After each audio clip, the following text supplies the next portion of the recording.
is going on, everybody? My name is John Solo, and welcome to Star Wars 101. Let me ask you a question. How many of you know this character's name? Probably a lot of you, because you're smart people, which is why you're watching my videos to begin with. But chances are, if you consider yourself a casual Star Wars fan, you might not be able to tell me that his name is Lobot. And that's for good reason. The only movie that Lobot even appears in is Episode 5. He doesn't show up until about halfway through the movie, and after that, he doesn't really do much outside of touch his headset a couple of times. So why are we even talking about this guy? Well, the other day I was reading the Lando comic, which takes place sometime between episodes 4 and 5. Lobot is featured in that comic, and believe it or not, he actually has some dialogue. I'll admit he's still not the most exciting character, but what's interesting is the comic actually explains why that is. Before I go any further, I want to let you know that I am going to be spoiling some of the story with this video, so if you do plan on reading the Lando comic at some point, now would probably be a good time to leave. Maybe hit that like button and subscribe before you do, though.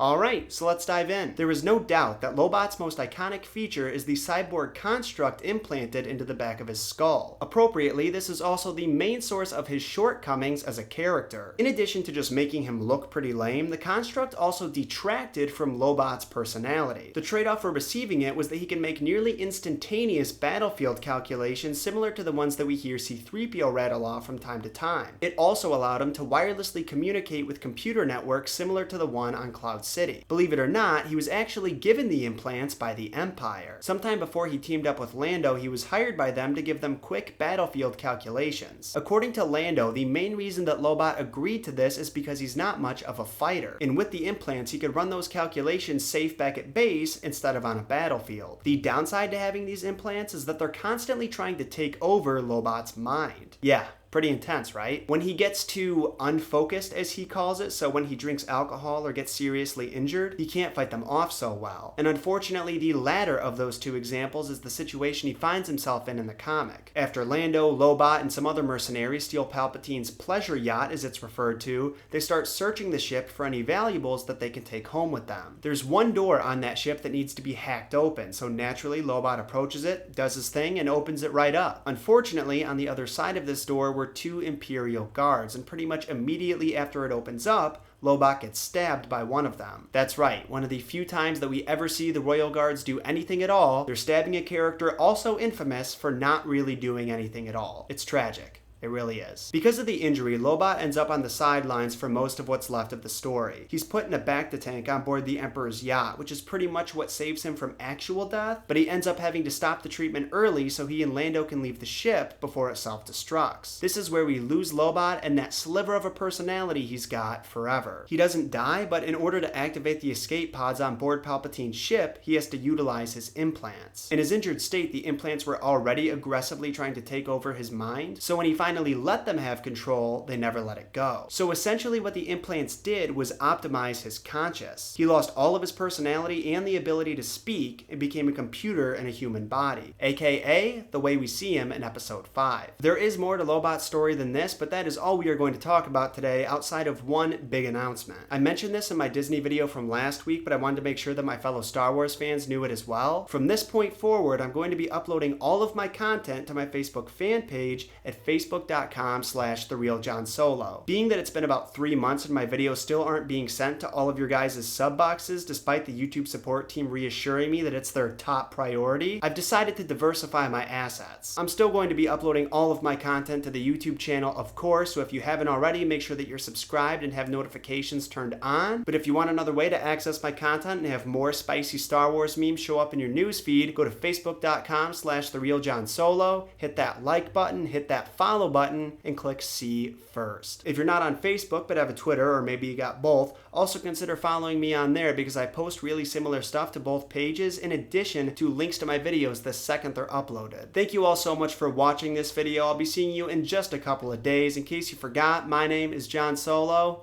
and may the Force be with you.